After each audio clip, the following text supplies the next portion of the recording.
This camp, like so many others in Iraq, was built in 2016 as Iraqi and coalition forces attacked Islamic State, retaking control of territory seized by the militants. At least 1 million people fled the fighting, many to the semi-autonomous Kurdistan region in Iraq. As they fled, young men were often arrested, suspected of being IS members. Many were found to be guilty. Many were not. Mahmoud asked us not to show his face for his security.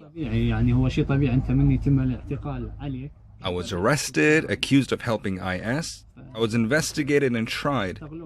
And they later set me free because it was proven that I had nothing to do with IS. It took me 2 years. Mahmoud, like about 200 others in this camp alone, was released from a Kurdish prison.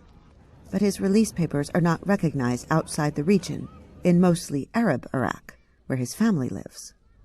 If he tries to go home, he can be arrested all over again.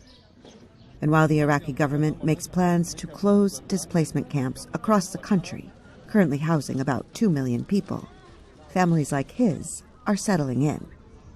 Recently, Mahmoud got married in the camp and moved his mother from their village to the camp. Camp leaders say without a solution, these families have nowhere else to go.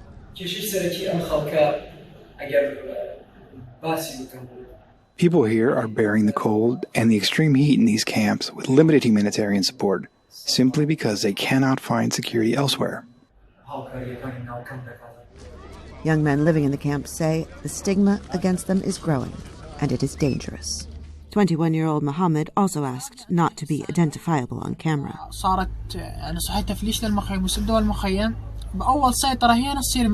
If they close the camps, people will be killed. At the first checkpoint, they will ask, "Where are you coming from?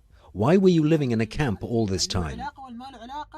They will say, "Only IS lives in camps nowadays." Aid groups say tens of thousands of people have already become homeless after camp closures in other parts of Iraq.